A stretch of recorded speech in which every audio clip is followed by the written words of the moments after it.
I'm gonna call the meeting to order. We're gonna start by having a group of students from Alta Brown leading us in Pledge of Allegiance. Come in here and.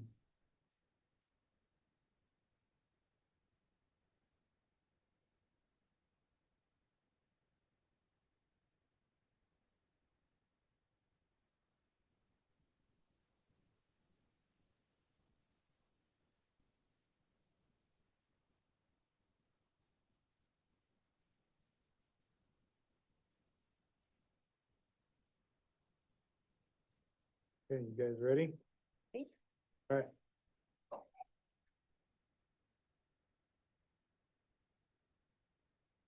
Allegiance to the flag of the United States of America, to which stands one nation under God, indivisible, with liberty and justice for all.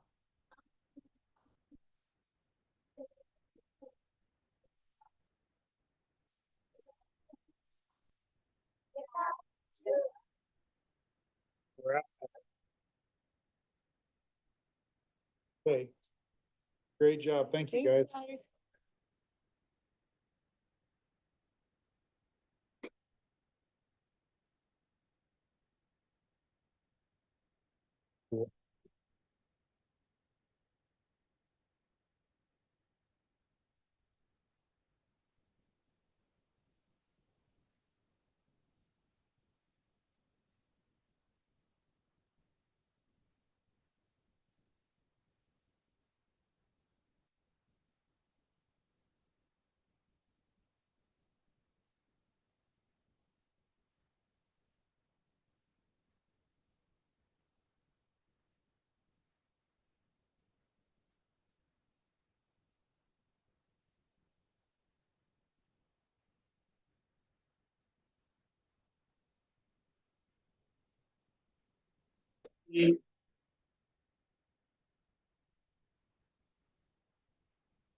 You know that the Kansas State Department has suggested that school districts need to make sure that all parent contact information is updated.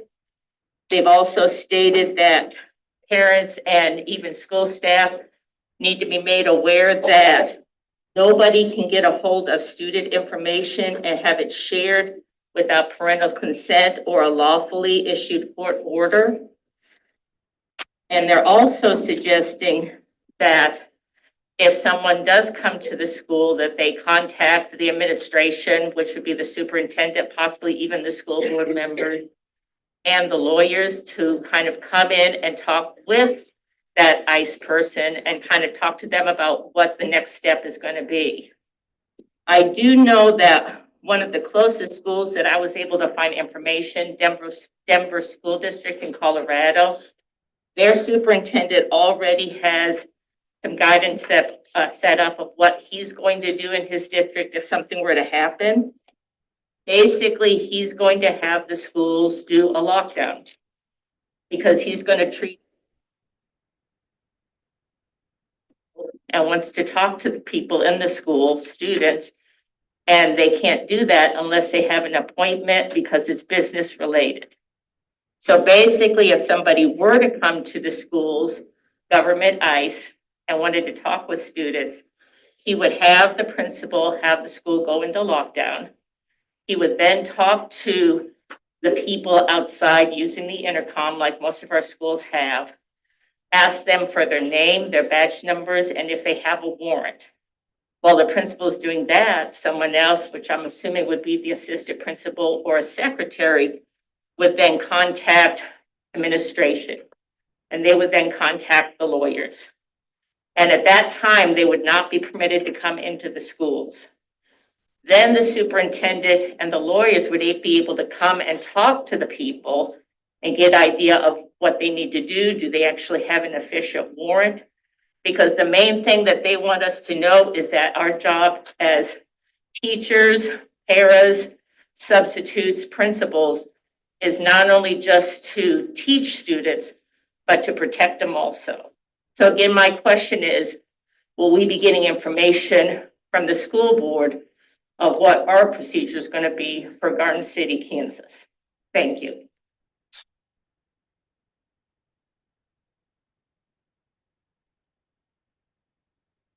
Agenda item E1, a building presentation.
Okay. All right. Good evening. Thank you for allowing us to come and present tonight. I'm Julie Coatbridge, the principal at Alta Brown, and we brought some students and we have a few staff members, and we're going to just tell you about our school. So.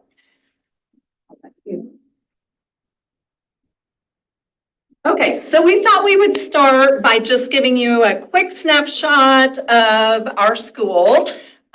We are quite a bit larger this year than we have been in years past by about 25 students.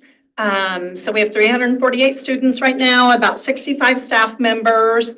Classrooms, we have 18 classrooms. 15 of them are regular ed, and then we have 3 LEAP classrooms. LEAP stands for Life Education Activity Program, and they're a big part of our school. So we have over 100 between Julissa and I. We do cover over 100 special education IEP meetings every year. We currently have 6 students on 504s, 146 ESL students. And I don't know if you're familiar with what a time kettle is, but a time kettle device is a translating device. And we currently are utilizing 9 of those from the the bilingual office. Over on the right-hand side of the screen, it tells you that we have 11 languages and how many kids speak each of those languages. So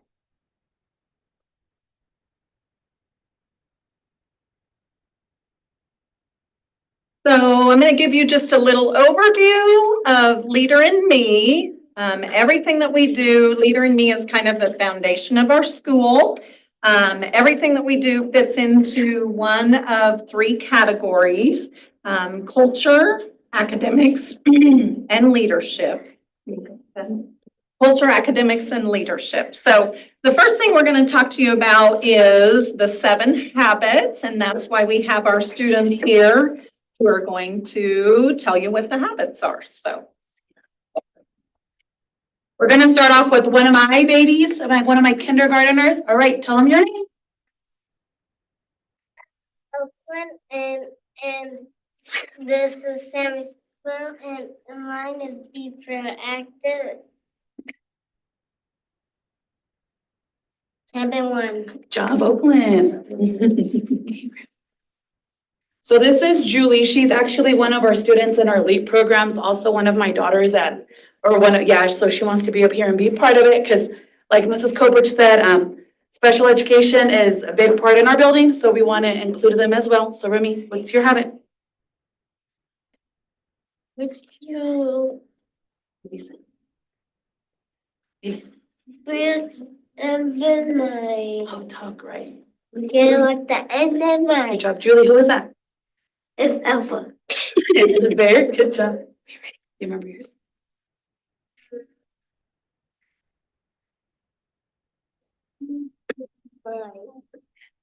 First things first. First things first. Very good. Gentle. Ready? Hi, my name Lily Funk, and my habits think win-win.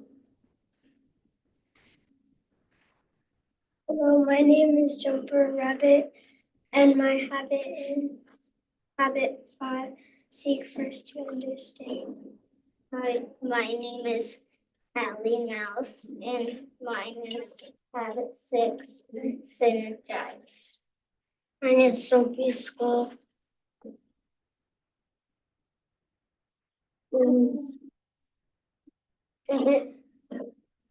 Seven habits. Open the soul. all right. So those are the 7 habits. I don't know if you've ever been introduced to those before, but those are the 7 habits. The next slide talks to you about the core paradigms of Leader in Me. There are 5 of them, and you can see what those are up on the screen. Those are kind of the foundation of everything that we do in Leader in Me.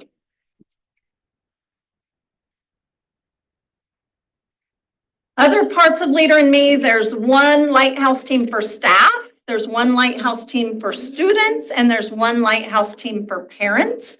Our parent lighthouse team is still in progress. The other 2 are in place and functioning very well. And as I mentioned before, 3 action teams. Every staff member is on an action team. It's either culture, academics, or leadership. Hi, I'm Angela. I'm one of the leads on the academic action team. We have 2 focuses for our action team, and it's achieving goals and empowering learners.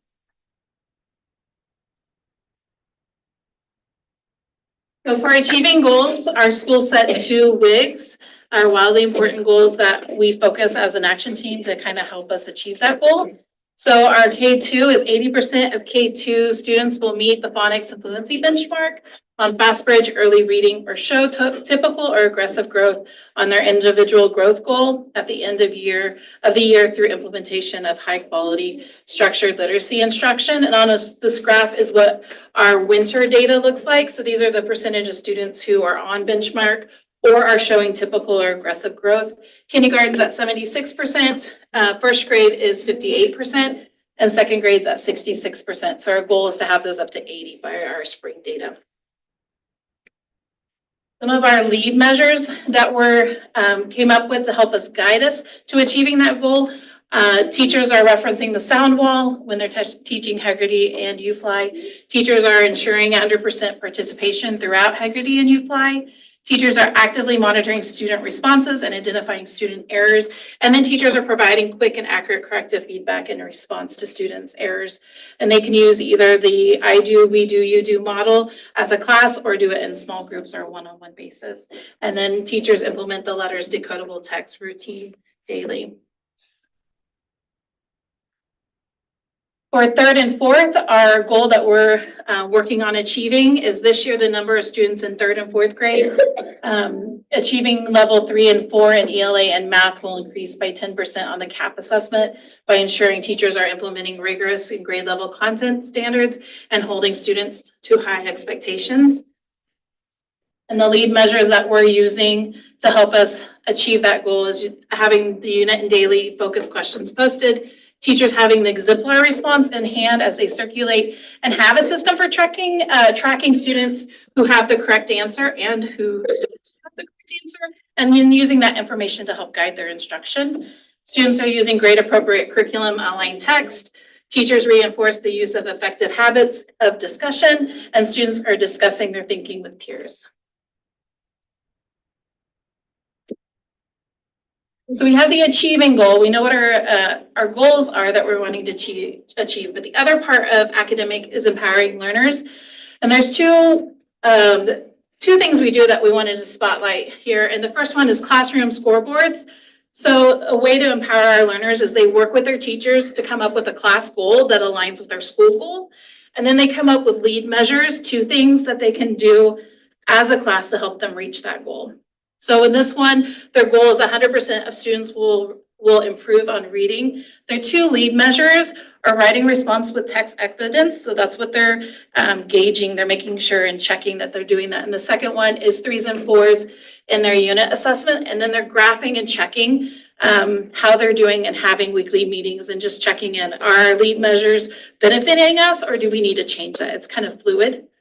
And then take it even deeper with our students. They have portfolios and we have one here for you. But there's 5 tabs in that. It's myself, my WIGs, my learning, my leadership, and my celebration. But in their my WIGs section, this is where they pick their individual goal. That should align with the class goal, that aligns with the school goal, that aligns with the district goal. And then they come up and brainstorm on their own 2 lead measures that they themselves are going to pick to help them achieve their goal. And that could be reading every night for 15 minutes. It could be, hey, I need to be more engaged when I'm having discussions. It could be my writing responses don't have many text evidence, so I need to work on that. So it's really individualized.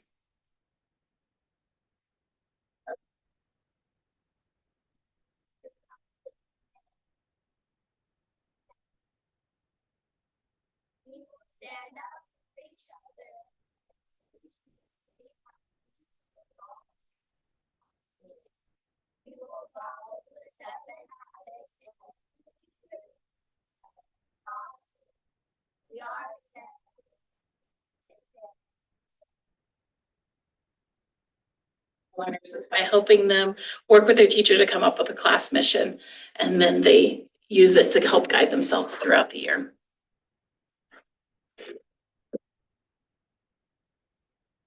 Oh, that's my part too, sorry. Another one, achieve goals, it's fun as we do Math Madness in March. We have 2 brackets. We have first and second and third and fourth. Third and fourth does multiplication, and then first and second does first grade, and they compete against each other, and we have brackets. And last year, Mrs. Rascone won the first and second bracket. We do that every year.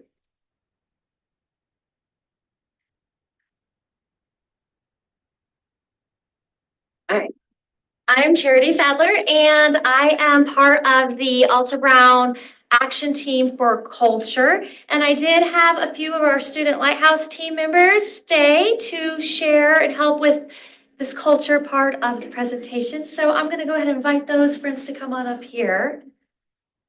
And while they are coming up, I just kind of want to share with you, when we talk about culture, we're talking about creating an environment where people feel comfortable, they feel like they belong, we're all part of the same family. And we do that by looking at students, staff, and the families. Like she said, we have those different teams. And the Student Lighthouse team is a big part of that. We use recognition as one of the ways that we build culture and connectedness in our school and help building those relationships. We have fire winners. We recognize every week. The fire certificate is, you guys heard them do the fire pledge this morning after the Pledge of Allegiance. That's where they get their fire certificates from. If they are demonstrating those qualities, any staff member who sees that can write them a fire certificate with what they saw them demonstrating. That fire certificate will then also be shared with home. It gets in a drawing. They can win the sign to put in their family yards. They get really excited about those opportunities for fire certificates. We recognize a leader of the month. So we are looking for students from every class who are showing those leadership qualities that we've been working really hard with the 7 habits. And they are recognized at a school-wide assembly. They get their picture up in the hallway and they get their certificates to take home and to add to their portfolios. We also really try to give a lot of opportunities for student leadership roles in the classrooms and in the building as a whole. In this picture, we have a couple of girls who are part of our welcoming committee. They made their welcoming poster. You can find them any morning. If you come visit our school, they'll be out there welcoming anybody who comes into our building. On our next slide here, we have one of our main goals this year was to build those relationships between the staff. We saw that that was one of our lower areas, so that was a big rock for our team. And we started an emotional bank account system to help recognize people and what they are interested in, but also trying to create more events for staff to come together, to get to know each other on a more personal level, feel comfortable going to each other, sharing their ideas, bouncing back and forth. And we did a back to school bash here in January to welcome us all back after our break. And it was, we had a lot of fun. We had great attendance. It's one of the best ones yet. We also have our dragon families. So we have the staff to staff. The dragon families helps us with the staff to student relationships. And we have a video with one of our friends, Dimitri, who's going to. I'm going to talk about Dragon Families with you today. Dragon Families is a time of day where we go to a different classroom with a variety of different grades. We do different things, and one of my favorite things to do is go outside or play games.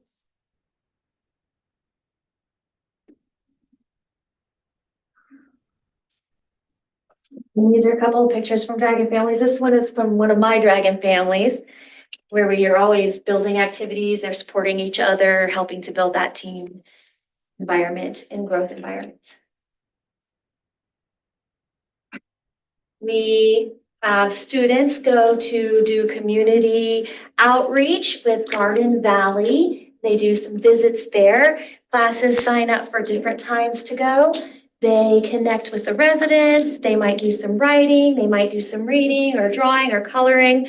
Or I went with them right before Thanksgiving and they were sharing with the residents about what they're thankful for. So they connect in a lot of different ways and helps them to see how they can be leaders in the community as well. And then we also build culture through our student leadership. And we try to do a lot of stuff there with that. You can see our Student Lighthouse team is big. We have a pretty big school, but one of the things I love about our Student Lighthouse team is that it is not just the older kids. We have representatives from every grade level, from kindergarten through 4th grade on our Student Lighthouse team. And you saw several of them here today with their shirts doing the pledge at different ages. I've asked a couple of our Student Lighthouse team members here if they would just come and share something that they get most excited about or like best about being part of the Student Lighthouse team. Ruth, would you like to go first? What do you like about being on the Student Lighthouse team?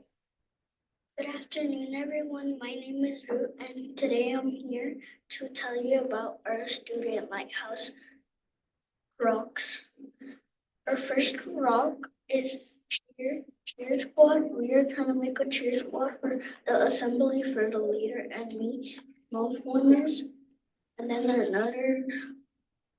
The big rock is tire swings. We're trying to reach money to buy it to have it on our playground. Good job. So she mentions their two big rocks. We start off the year by looking at what are their goals, what do they want to work for, what do they think will help the school. This year they thought that tire swings on the playground would be something that would really engage students and having that cheer team.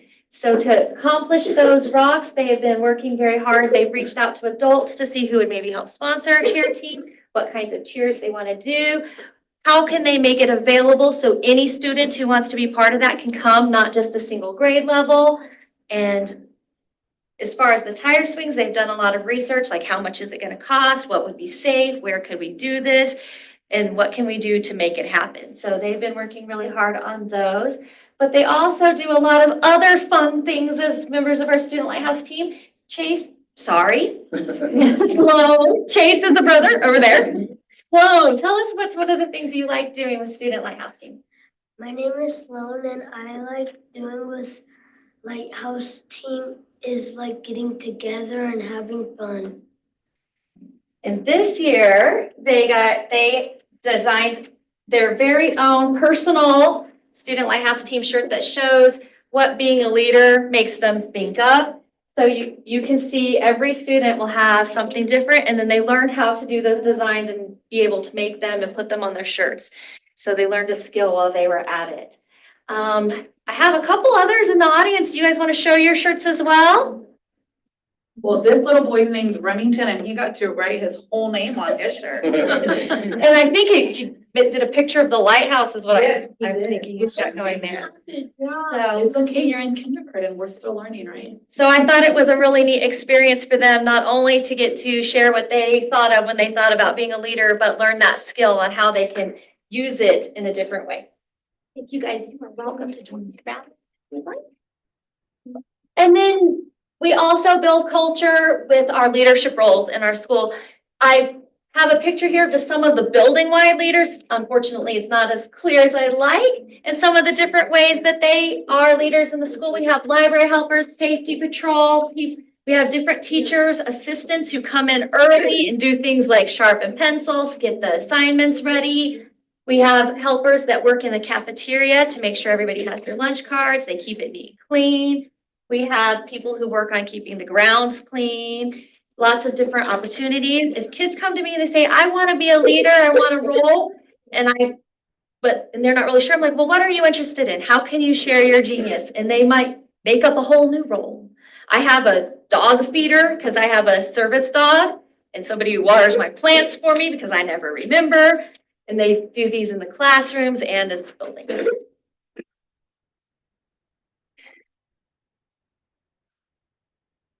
I'm Jaleesa Flores. I'm the admin intern at Alta Brown. I'm going to talk to you about our leadership team. The first thing that we're going to show you is we've had morning announcements for the last couple of years, but in the recent weeks, we've moved to having videos to display our morning announcements, and they go out to all the teachers and then they show them to the students in their classrooms.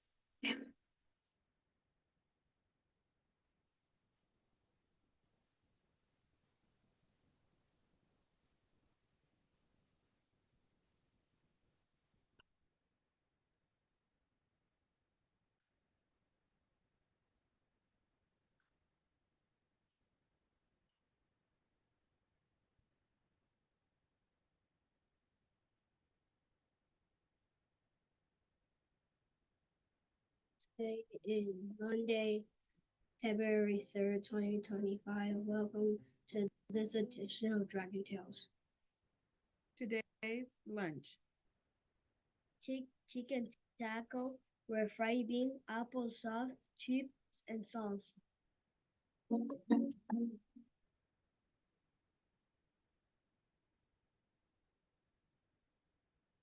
Today's weather is high of 65, low of 18. Good morning, Dragons. This is Mrs. Copert with your announcements for today. Forest Good Middle School will perform a concert on Wednesday, today. Second grade has a field trip on Friday, and Sadie's shop will also be open on Friday. Another announcement that I wanted to mention is a little saying that I'd like you all to try to remember. Always remember, if what you are doing interferes with learning, hurts someone's heart, prevents you from being your best self, you shouldn't be doing it. Have a great day.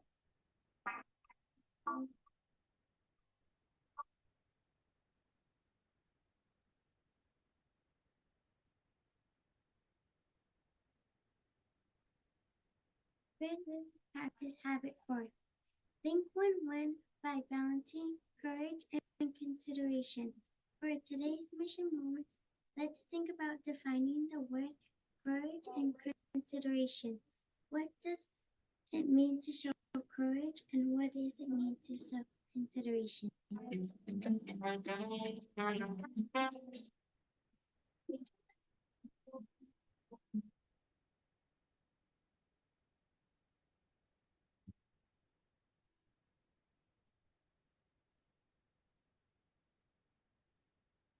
Let's be on fire today. Fair and caring, inspiring others, respectful and responsible, excited to learn. On the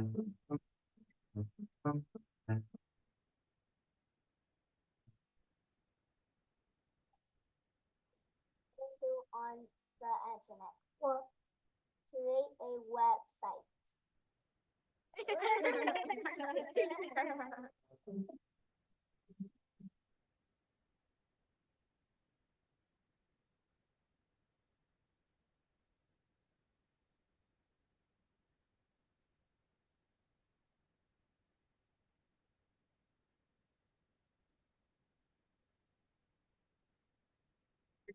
That's all, folks.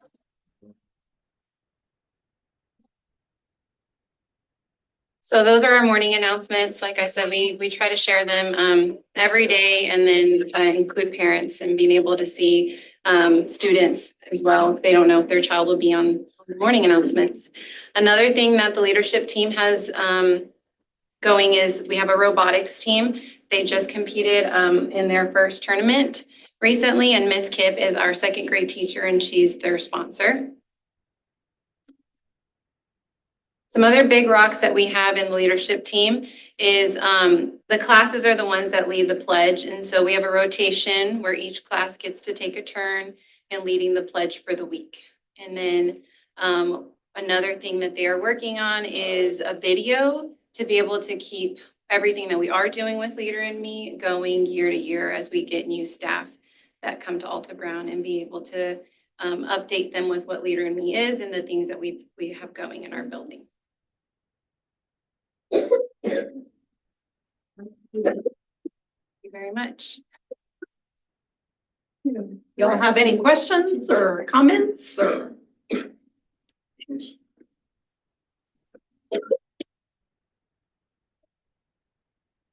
Lots of information. Thank you, guys. Anybody want to see this? It's okay if you don't. I just here.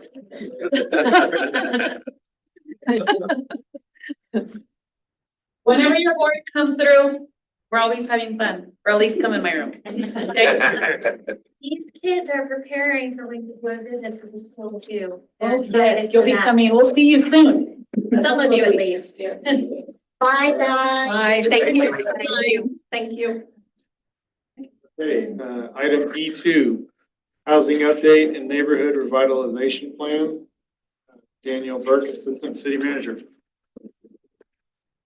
Hey, good evening. Thank you all for allowing us to be here. So I'm Danielle Burke. I'm the Assistant City Manager with the City of Garden City. And today is our annual housing update for you all. So a number of years ago, 10 years ago or so, kind of the taxing entities came together to talk about community issues, and housing was one of those things that quickly rose to the top of the list. And as part of our continued use of the RHID tool or the reinvestment housing district tool is to do an annual update and report to you all, so you know how those tools are being utilized. So we'll jump into kind of the formal presentation relatively quickly, and then open it up to any questions that you all have so that we can really focus our time on the areas that you all find most interesting. With all of these presentations, we talk about kind of the full breadth of economic development tools that we have in our tool belt. The one that we're going to focus on tonight is the Reinvestment Incentive Housing District, or RHID for short. That really has been the tool that has built most of the housing in Garden City over the last 10 years. So the way that that tool works is a tax increment financing tool. So all of the taxing entities continue to receive the baseline that is available for kind of undeveloped property typically. And then as that property develops and housing is built, additional property tax increment is generated from that. And the developers are able to use that increment that is generated to help put in all of the infrastructure required. So streets, sewers, sidewalks, those types of things, so that development can be fully operational and we can get folks into some additional housing options.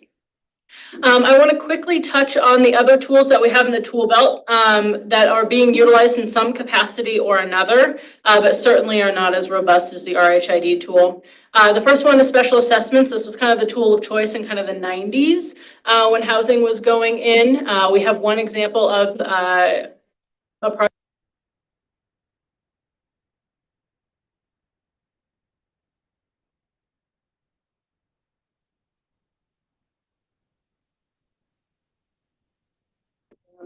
that are available as well. And we've got a couple of projects using those different tools that are in the works currently. And the other ones are focused more on the commercial side of the house. So I'm going to skip over those unless there are specific questions at the end. So I want to start with the needs. That was really what instigated the use of this tool initially about 12 years ago or so. As part of the RHID tool, we have to do every couple of years we have to do an assessment of the housing needs within Garden City and Finney County. We just went through the process to update this in 2024, December of 2024. And the short version of that 35, 40-page report is that we are desperately behind where we need to be as it relates to housing. So if you take a look at our recent trends in growth, which is about a 2% annual growth rate that we've experienced over the last couple of years, that means by 2025, we need about 4,000 new housing units. Now, this is a bit troubling because this is a snapshot in time and it's looking in the rear view mirror. This doesn't capture empirical coming online, which we know will be online here relatively shortly. It doesn't capture any folks that are going to come to our community with the Tyson plant in Emporia shutting down and coming to work in Garden City and Finney County. So it doesn't capture those things. This is simply looking back in time and saying, as of December of 2024, where are we in terms of housing needs? And so this is showing us that we're about 4,000 units short by 2035. That's about 400 units that is needed a year. Now, the City Commission back in 2020 set a goal to have 4,000 new housing units by 2030. We're going to get into what we've done over the last couple of years, and I think you'll find that we are short of that goal. Although we've got a lot of projects in the pipeline, we're not anywhere near that 4,000 or that 400 unit per year goal that we really need to be at. I want to present to you all, let's see, there we go. This chart looks the exact same. The only difference is showing a slightly reduced annual growth rate. So this is showing kind of the 10-year trend in growth in Garden City and Finney County, which is about 1.28% annual growth rate. So these numbers look a little bit better, but it's still showing us we're about 2,400 units behind, or about 240 units per year. So regardless of which of those two assumptions you want to utilize, the short version is we're still behind where we really need to be. And that's just looking in the rear view mirror. It's not skating to where we think the puck is going to go. So now that we have an understanding of what the needs in the community are, this is what we're actually doing. These are the figures over the last several years related to how many permits have been issued. So anytime there is a new house, whether a single-family home or multifamily residence, that's in the process of being built, on the front end, as builders go in to start that project, they have to request a building permit before they can get started. And so that's what's being reflected here. So you can see on the single-family home side of the house, we've been anywhere from about 32 units in a year to 52 units in a year. The multifamily side varies pretty significantly. You're going to see in 2024, we didn't issue any permits for multifamily residences, but in 2022, we had 94. And so a lot of that is driven by the Hunters Glen development. So those are quadplexes. So every time a quadplex starts construction, that's showing up as 4 different building permits as it relates to this report. So you get pretty good bang for your buck as those projects start to get built and come online.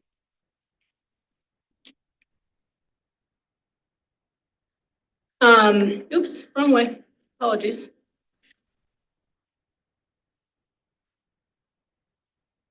Maybe we'll go into the maps here quickly.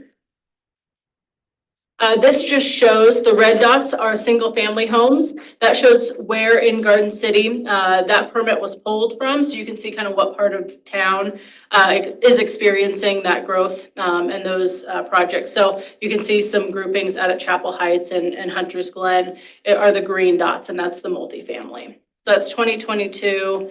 This is 2023. And then here you can see 2024, no multifamily in 2024. It's all single family homes.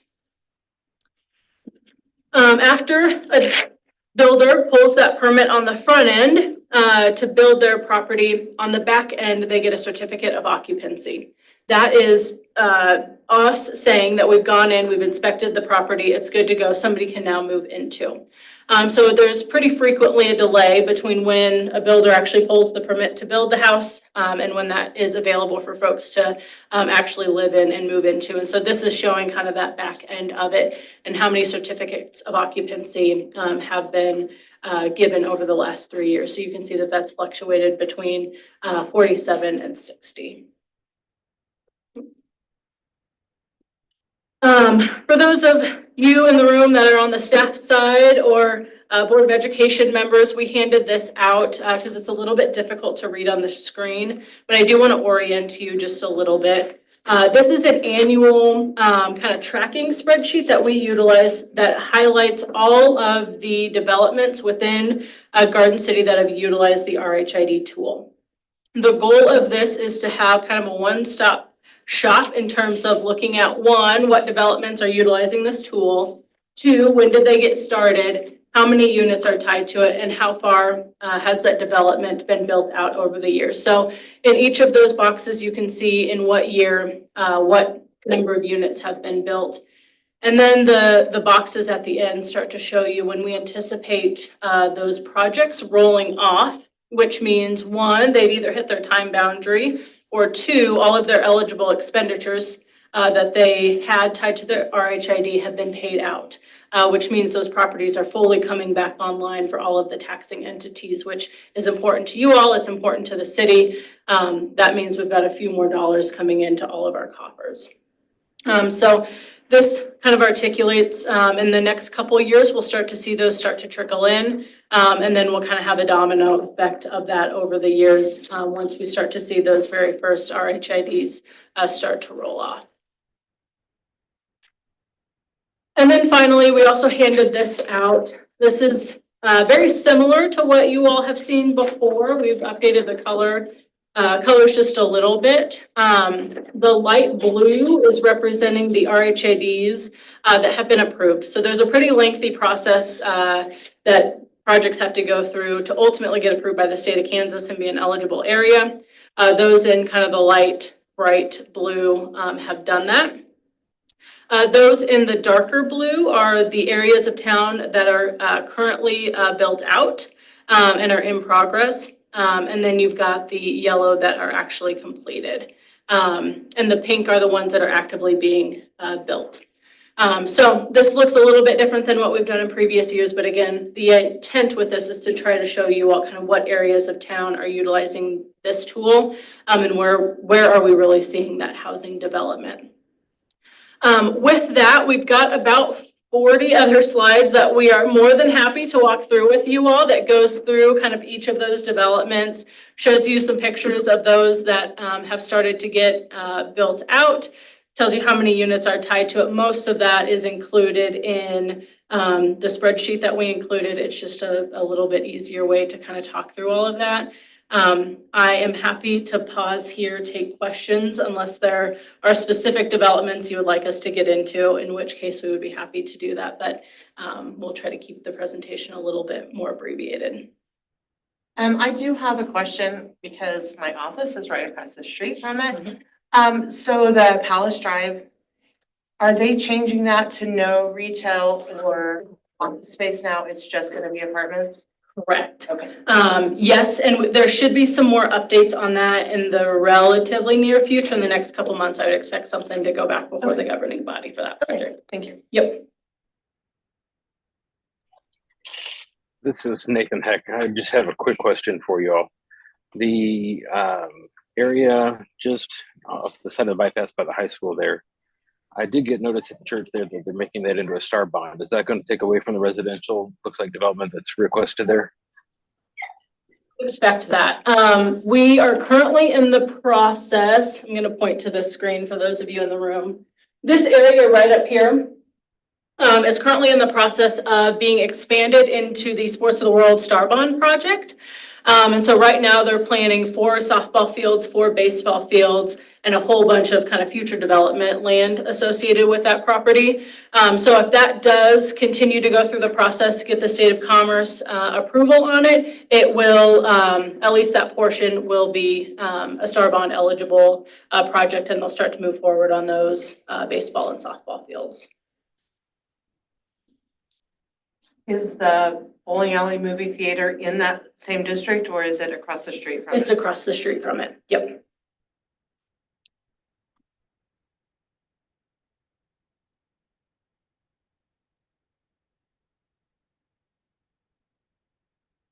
Right, if there aren't any other questions, I really appreciate your guys' time Thank you very and much. being able to come and present to you all. So it's much appreciated. Thank you. Absolutely. Thank you. Yep. Okay, moving on to, moving on to item F1 or F, consent agenda.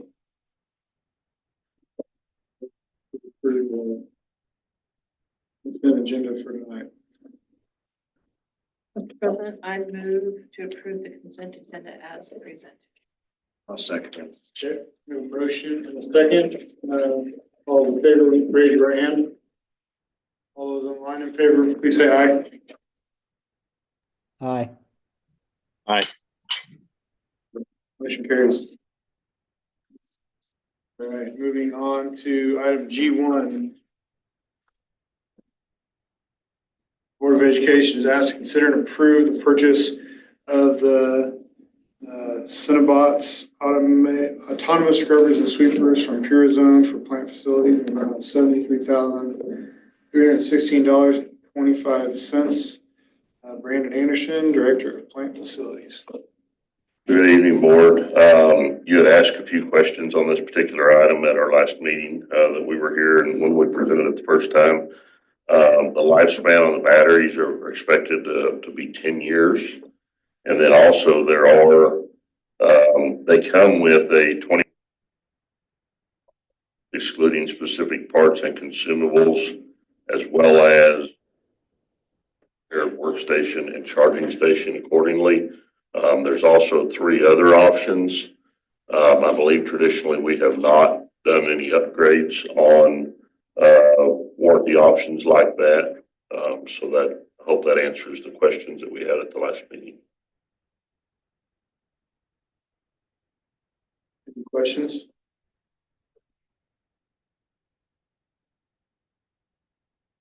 Okay, seeking approval from the board tonight on To this. summarize, we'd ask for approval to buy 2 autonomous Cinnabots. One's an autonomous scrubber and one's an autonomous sweeper for a total cost of $73,316.25.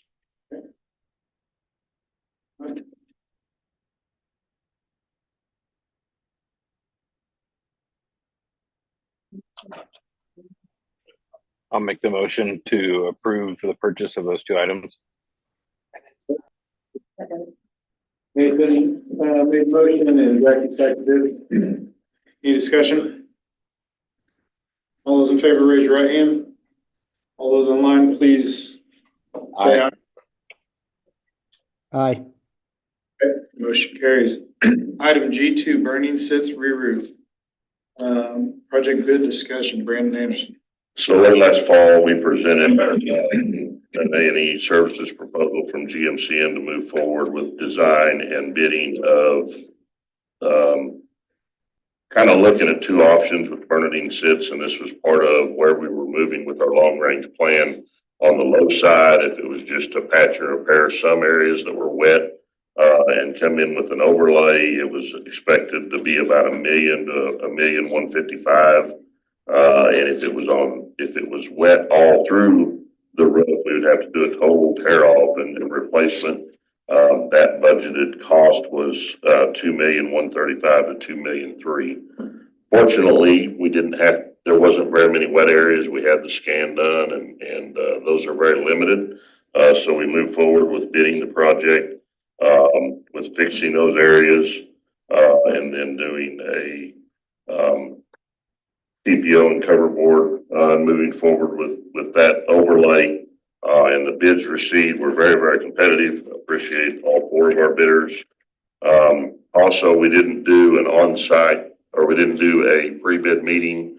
Those individuals all reached out to me and we did personal tours on that. So we got 3 or 4 very competitive bids. 3 from here in Finney County, 1 from the Wichita, Topeka area, I believe is where Meridian Roofing Solutions is at. I want to point out a few things about the bid process. We changed, and we will do this on some of these projects where we have a little bit more flexibility and can work with contractors instead of locking them down to making them do it in a 2.5 or 3 month time frame during the summer.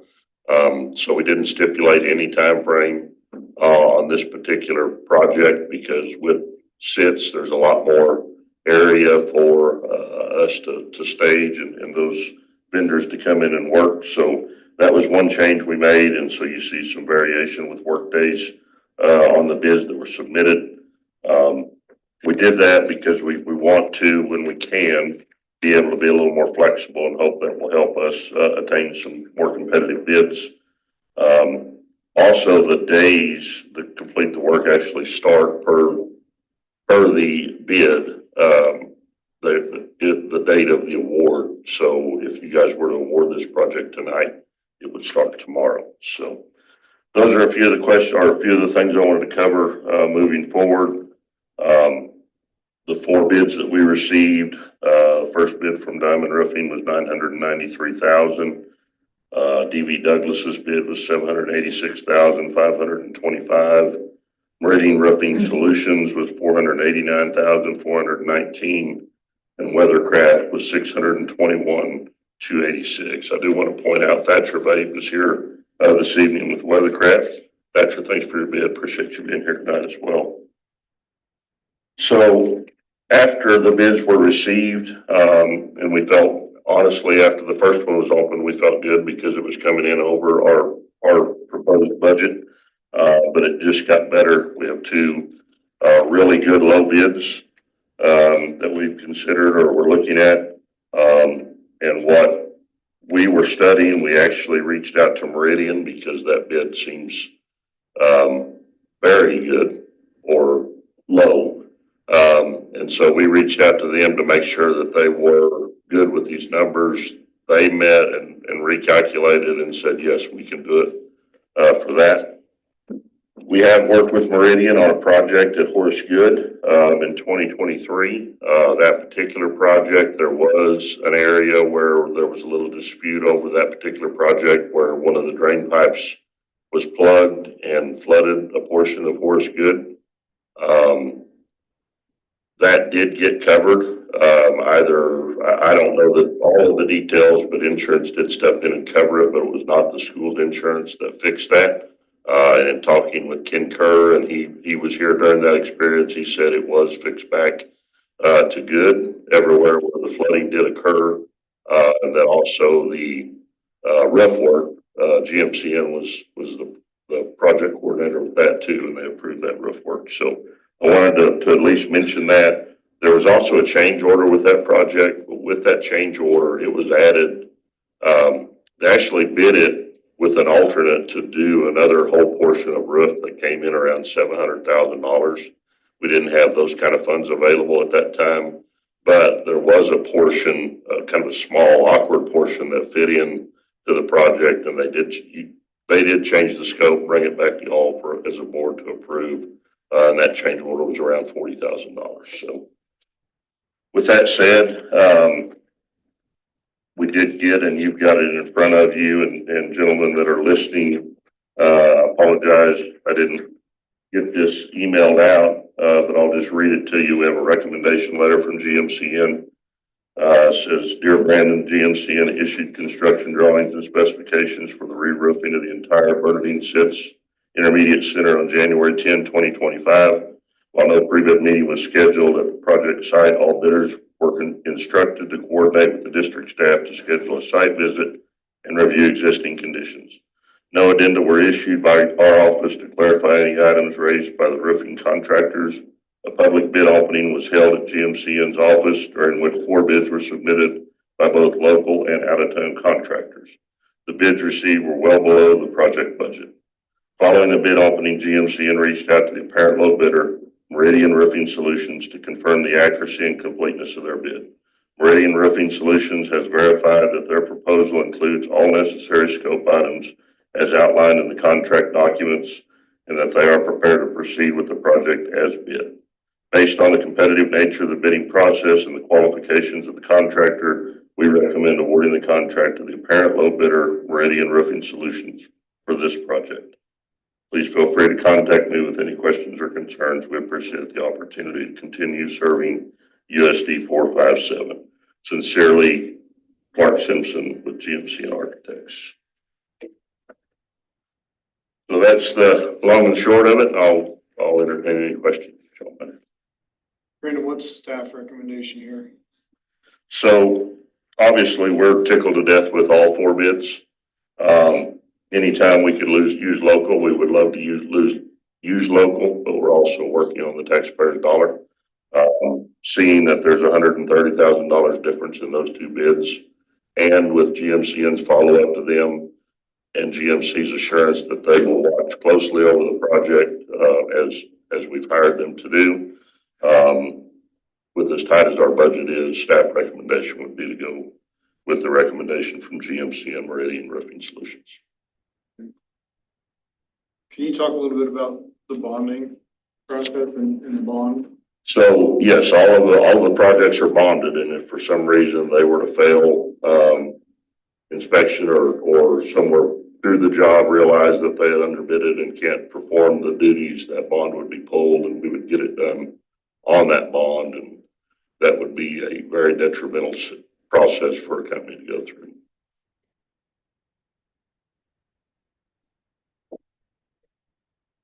Questions? Question. So I noticed one of the differences is the days that the work's to be completed. So once we bid that, if we incur more damage between the time they accept the bid or do the contract and that, does that change anything? Or are they committed at that price to fix everything?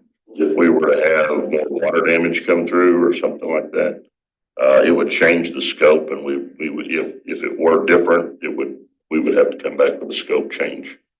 So do you feel, since they have considerably a larger amount of days to complete the work, that we have risk there? So there's the possibility of that risk. The one thing I would like to do, and I think maybe we could negotiate a contract with them to narrow those days down and tighten that window. I think the intention is that they'll come in prior to the end of school and go ahead and knock this project out. And then do other school projects during the summer months. Yeah, I have one question, I guess, to follow up. That was my concern with what John said. You know, they bid a 270-day duration and everybody else is 100, 180. So they're roughly 90 to 100 more days than all the other three bids. Can you speak to that a little bit? They offer for the conversation I've had with GMCM. You think about the months of September and October, those have been pretty good working months. So if we were to have to do a rough project during that, and this particular campus gives us that flexibility to be able to do it. Now, the other project we're going to talk about at Garfield, that's a whole different story. We would need to tighten that window, and it needs to be done during the summer because of the danger in the roads and everything involved. So I'm not, and I understand your question, maybe not as concerned as that, with that. And even if they bounce just to the end of the summer, but my intent and my hope would be we could, when we sign a contract, narrow those days down. But that's certainly a good consideration point for y'all. Does our contract on this include any sort of liquidated damages if the date duration is exceeded? I'm pretty sure it would be wrote in there. I didn't read that portion, but I'll get that answer.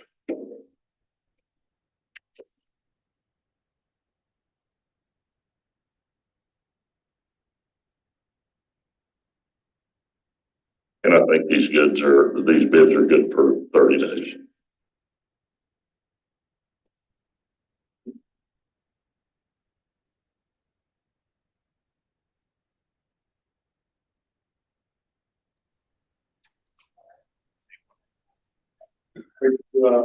Seeking a motion tonight. No, that's why I just mentioned that. It's at the board's pleasure. Okay. I would be comfortable with making a motion to go ahead with the recommendation from GMCN, going with Meridian Roofing on this project. Okay. We have a motion by Nathan. Is there a second?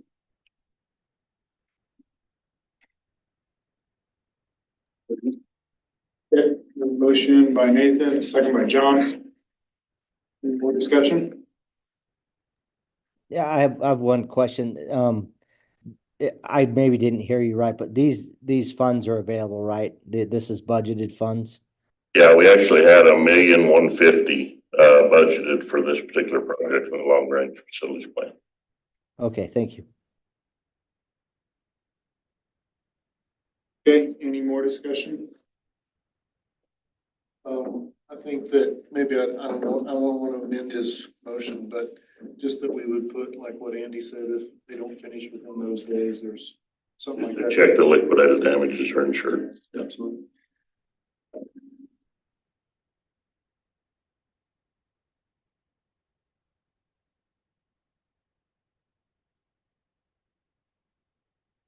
Okay.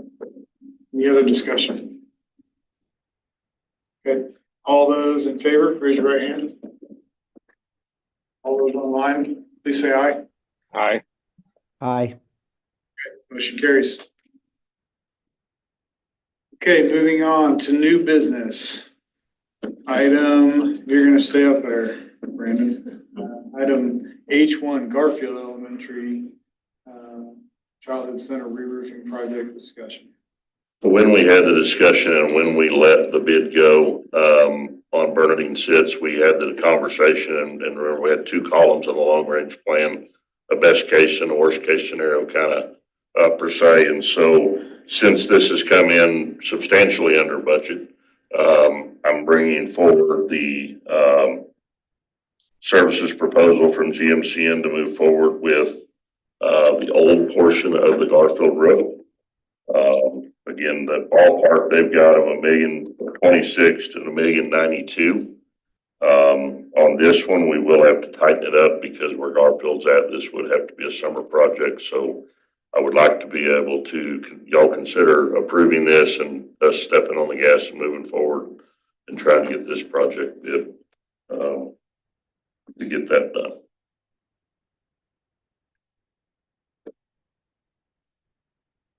But their project fee being $47,670, so that's what we would be approving and moving forward with.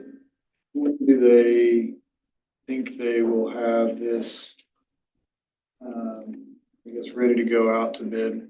They didn't give me any time frames on it. I can get those details from them, but the quicker we can pull the trigger, the quicker we can get to it.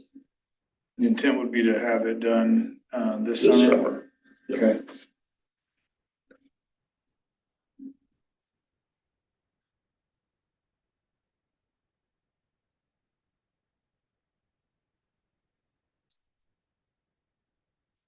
I would say if we wanted to, my recommendation is if we wanted to move forward with this, to be picked up as a project this summer, we should consider cutting GMC loose because we're already at the beginning of February and backlog for roofers tend to get filled up pretty quick in the months of March and. In our conversation with them too, I believe we're gonna go ahead and do an alternate on that and possibly look at doing all of Garfield at one time. This That other is a portion. full tear off and replace at Garfield? Yes. Okay. And you said this project is not one that could be done during the school year because of the tight site? Preferably not because of the traffic in the area and just lots of extra traffic. I move that we accept the GMCN proposal for the roofing project at Garfield. Okay, we have a motion. Is there a second? I'll second. Okay, we got, you're too late, John. Randy. We got a motion by Robin and a second by Jackie. All those in favor, or any discussion? Okay, all those in favor, raise your right hand. All those online, please say aye. Aye. Aye. The motion carries. Thank you, Brandon. Thank y'all. Okay, item H2. Board of Education policy updates, first read by Josh Guyman, Deputy Superintendent. So I have quite a few policy updates. I tried to share those that went out with Minute with Mike last week. So every year we get policy updates, recommendations, additions, deletions, and revisions twice a year from KASB, once in June and then another time in December. And so these are all the December updates. And through this, there's a couple that they're recommending that we delete and then a couple that we would add. I did have Jennifer Cunningham read through all of them. The only policy that she recommended any changes to was policy CC, which the copy that I sent to you all, the copy that's in the packet is the revised copy recommended from Jennifer, and it was just to change the word may to shall, was just her only recommendation for policy CC. You want me to go through all of these individually? Do you want to just ask questions? However you all want to do this. I tried to get as much information as I could in the materials I sent out to you, but I'm happy to answer questions. I will say that policy CD and policy CGI are the two that have been recommended that we remove. But that's because the language in policy the CG is picking up the language that were from those two policies. So we're just consolidating basically is what's happening. So there's not a need to have those policies.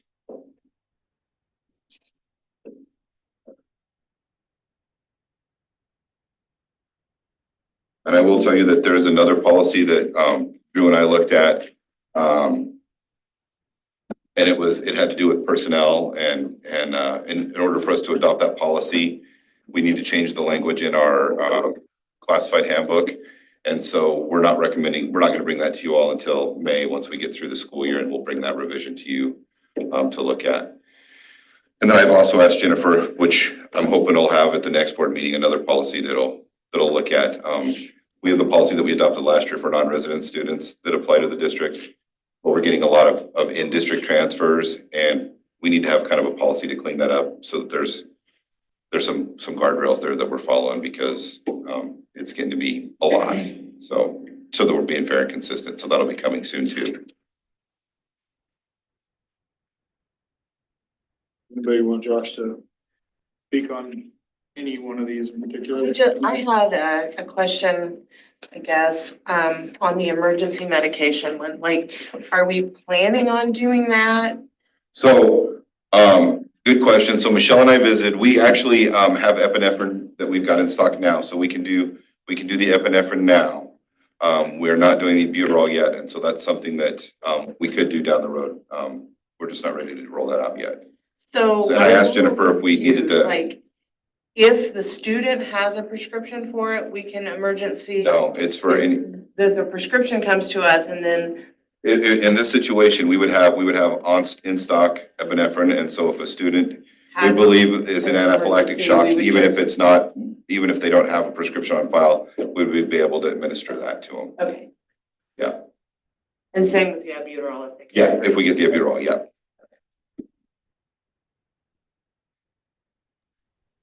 Has there been any discussion, guys, with Narcan on site at the schools, along with that or not? We already have a policy for that, Nathan. And we have Narcan at the high school, the middle schools, Achieve currently. Okay, thank you. That was a policy I think we adopted last year.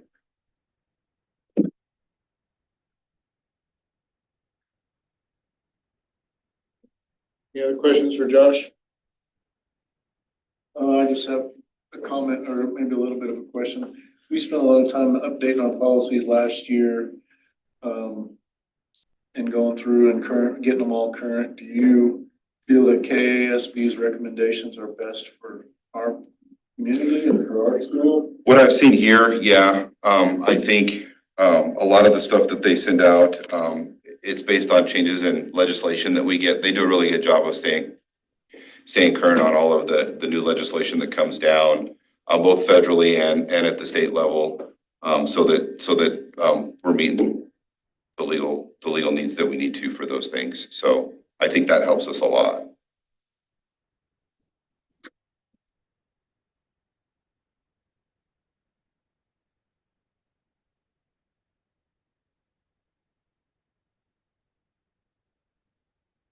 Anything else? Any questions?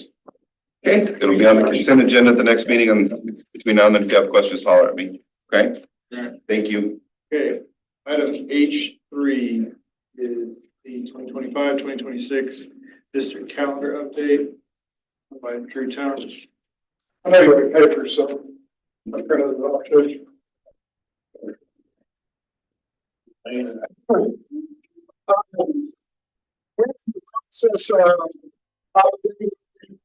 We're getting ready to move forward with actually the 26-27 school calendar. Prior to doing that, we do need to make one small change to the 25-26 calendar. KSDE and the Kansas Board of Regents has set their spring break, and they set the spring break 1 week later than we had our spring break set. So what we need is, originally, if you look at March of 2026, we had spring break set for the 9th, the week of the 9th. What we're asking is to move spring break to the week of the 16th. In doing that, we had a professional development day set for the 20th already. So we would move that PD day, that professional development day, to the 13th. And we would turn that professional development day into what we call a teacher release in service. And so the teachers, what they could do is, if they get 8 hours in service outside of the contract day, if they get those 8 hours finished throughout the course of the year, they could actually get that day off of work on the 13th. Originally, again, that was scheduled for the 20th. So we would have come back for 4 days and then had a teacher in service day, as opposed to moving that. If you notice, Easter is kind of odd next year. Easter is the first week of April. I guess that's not odd, that's normal compared to where we've had it or where we have it the following year. There's not a great place to put that in-service day, so we used to have teacher release days. It's just in the past few years, we haven't done a teacher release day. They really do like them because they can kind of choose their own professional development, choose what they want to do, and turn those professional development hours into the building administrator, and then in return of working off contract, 8 hours off contract, they would get that day off. So this is just a first read. We'll come back at the next meeting and ask for final approval, or we'll put it on the consent if you guys don't have any questions. Questions before then, though. You said you were gonna have the teachers like input on it. So that's the 26-27 calendar. 27, okay. Yeah, so at the next board meeting, you guys will get presented the first read of the 26-27 calendar. If you remember, we're staying 2 years ahead on everything, which has been beautiful. It's been really good. I would think the teachers would like this better. They will really like that. Yes. This calendar's already been approved. No, on this, yes, the 25-26 with spring break the week before, with spring break the week of the 9th has been approved. We're just asking for a change to the following week. On the 26-27 calendar, when will you start working on that? We're have final last revisions on the 10th. Yeah, Monday, that's next Monday, right? Yeah. Monday. So Monday, the 10th, is our last calendar committee meeting. On the 11th, it'll go to vote by the teachers. So the teachers and staff will vote from the 11th to that Friday. We'll get the results of that, bring it to you guys that following Monday for a first read. For that 26-27 calendar. Any discussion about shortening the school year? There's always discussion about shortening the school year. The problem that we run into, just not to get off topic, but I like to talk. So the problem with shortening the school year is that the top 3 things that always come back in our surveys, whether it's parents or staff, is 2 weeks at Christmas and a week at Thanksgiving, and Friday, Monday after Easter. Those are always the biggest things that come back.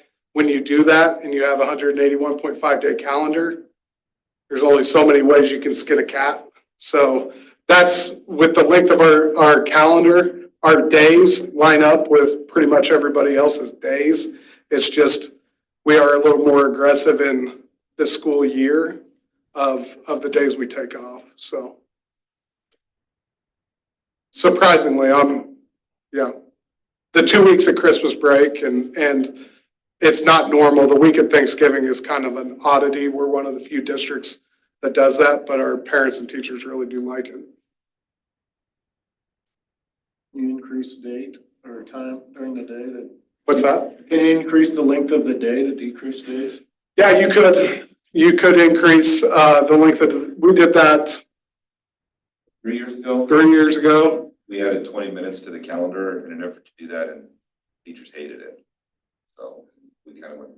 Yeah, it was 3 years ago. It was short-lived. We got a lot of negative feedback at the elementary school level. Yeah. For the little kids. It's pretty long. But I think we took 5 days off. I think we reduced the calendar by 5 days when we did that. And so when we went back, we actually didn't go back with all 5 days. You guys were gracious enough to the teachers.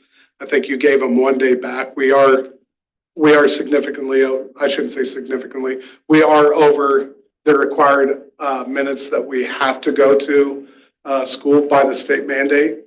So we're already over those required minutes. So that's always a topic in negotiation of reducing days. Do we reduce salary when we reduce days because their daily rate and those things? That's always a topic of discussion that Randy and Jackie are gonna get into in a few weeks, so. Any other questions? This is just a first read. If you have anything that comes up, if you hear anything from anybody about problems with moving spring break 1 week, you can either ask me ahead of time or ask me next time. If not, I'll probably just put this on the consent agenda. Okay? Thank you. Thank you.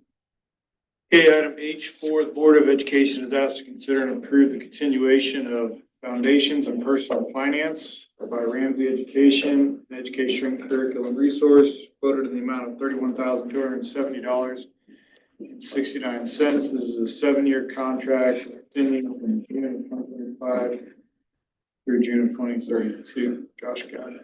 So, one of the requirements, we talked about this a little bit last year with you all. One of the requirements for our current freshman class is to have a financial literacy class. Is one of the graduation requirements that they're going to have moving forward. And so, this is not going to be a new course. This is a course that they've offered at the high school for quite a few years. It's been a math elective that they've taken in the past, and so. Moving forward, we would just like, this is the same curriculum that they want to use for the financial literacy piece. And so until we get to the current freshman senior year, it'll be offered both as at the freshman level as their financial literacy course, but also our sophomores, juniors, and seniors can take that as their math elective if they still need a math elective, and it would count for that for them as well. And so the quote that we have is just to add that to our, to update our contract through, I believe it's 2032. It gives us unlimited digital licenses and then some textbooks as well.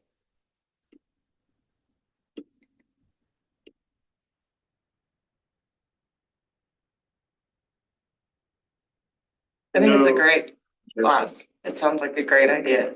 Yeah, I think they've had really good success with it at the high school, so. So does this expire, like if we weren't making this the financial literacy class curriculum, this would be expiring, and if we wanted to keep it as a math course, we'd have to extend it anyways. Yeah. Okay. That's my understanding. Questions or comments? Mr. President, I would make a motion that we approve the continuation of Foundations in Personal Finance by the Ramsey Education. I'll second that. Right. Motion by John and a second by Mark. All those, any more discussion? All those in favor, raise your right hand. All those online? Aye. Aye. Okay. Motion carries. Thank you, guys. Thank you.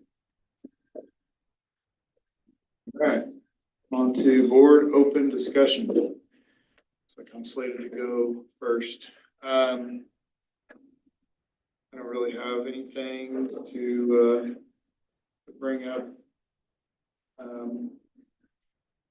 Heard a lot of positive comments about the tournament that we held, the Rocky Well tournament this weekend, and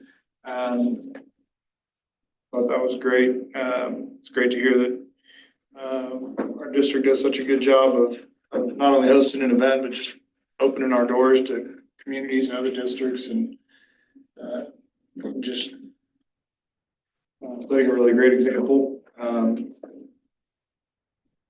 appreciated the really kids from Alta Brown tonight and their student lighthouse team, and the presentation from the faculty and students there. So I have. I would echo the tournament was great. I spent a lot of hours with sore Marins from sitting on the bleachers, but it was great.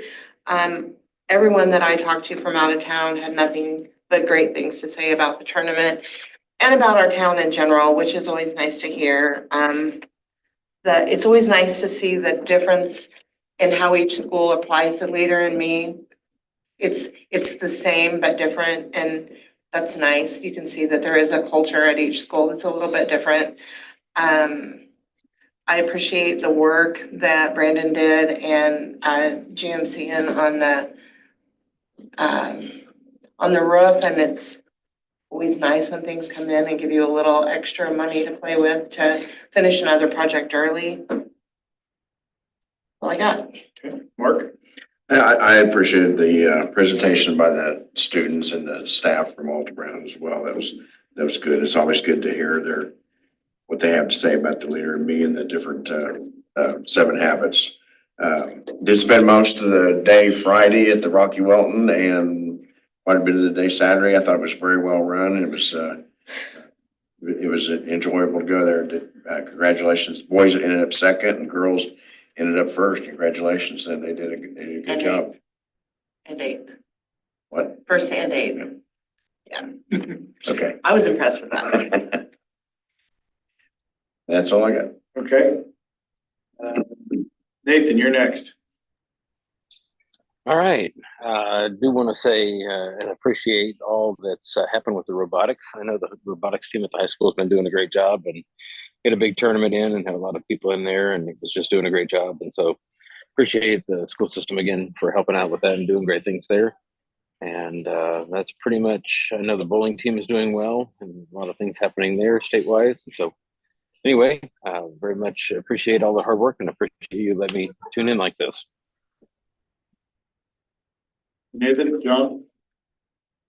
I just echo what everyone said about it. It's nice to have all around in and have the students in the boardroom. I think that's always enjoyable, and they lead us in the pledge, and they get to share a little bit about their school and what they're doing there. So that was nice to have them in, and I would echo Robin and just thank Brandon. I know he's been working hard on getting a lot of projects done, and we have a lot of projects to do. We have a lot of roofs that need taken care of, so appreciate all your hard work on that.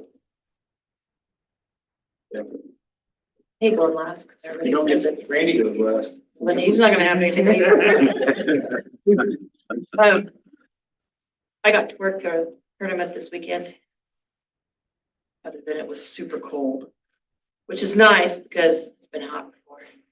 But there were several coaches and even athletes that made comments of how fun it was to come, and some that had never been there before decided to come back. So that's good. All right, Randy. Yeah, kind of like everybody said, everything's been mentioned already, but I would echo, I was pleased to see the bids come under, what we were hoping. That always makes me feel better because it hasn't been like that over the last few years. So that gives me a little more excitement, and I did appreciate Alta Brown coming in and everybody's working, how hard everybody's working, and just keep it up. Thank you, Randy. Dr. Dominguez? Yes, sir. On the Board of Education faculty meetings, board faculty meetings, those are great. Thank you guys for the time commitment on that, because I know that is extra time in the morning and the afternoon. We're definitely doing some walkthroughs to let the teachers know, number one, that we appreciate what they're doing. Number two, we can see what they're doing in real time, and that piggybacks on Alta Brown's presentation, their wigs and their scores and trying to just move Haggerty, the phonics all the way through, and reading and writing, and definitely focusing on math this year, cross-curricular things. Thanks to the city for the housing update. That's always good, always important to keep growing the city and keep us abreast as a taxing entity before we're at on that. And then definitely on the long-range facilities, Brandon's been a big asset to the district, but with 1.5 million square feet of flooring, roofing, and so forth, you're going to have a lot of projects. That's just it. So how do you set your time, as far as time, money, and energy into deferred maintenance that at some point catches you? So you have to address it as you're going. If not, then you're going to get behind. Thanks to the calendar committee and addressing that is good. My first year here, we were that extra 20 minutes. That's a negotiated thing, and we did take 5 days off and add 20 minutes to the day. After that first year in negotiations, it was like, that's a long day. And that came out in board faculty meetings. So if that's an issue, then that's a whole different thing. But we're definitely continuing to move through with our curriculum, addressing the curriculum instruction and the assessment as we need to. And then spelling bee has been occurring. The big one is Saturday. And so we're excited about that. I know a lot of students, a lot of parents been working really hard on that, and then that'll be this Saturday. So we're excited about that. Rocky Mountain, of course, 67th Invitational. Man, that's that's amazing. That's big. Amount of teams, young men, young ladies, all the way through, and parents. So anytime you can get to be a host and class act that we are, 100% appreciate that. So thank you guys. Thank you. All right, the next board meeting, the next meeting of the Board of Education will take place on February 17th, 2025, 5 p.m. in the board meeting room at the Education Center, located at 1205 Fleming Street, Garden City. Next, we will be going into executive session. First one is item K1, personal matters for non-elected personnel. Mr. President, I move we go into executive session for 20 minutes to discuss a personnel matter pursuant to non-elected personnel, exception under coma, beginning at 7:35. And the open meeting will resume in the board meeting room at 7:55. Would like to invite Dr. Dominguez, Josh Guyman, Drew Tone, and Jessica Northern to join us at executive session. Okay, we have a motion. Is there a second? I'll second that. We have a motion and a second. All those in favor, raise your right hand. On the line. Aye. Aye. Hand. Got away from the left hand. No, poor Mark. How you doing? You holding up all right? Yeah.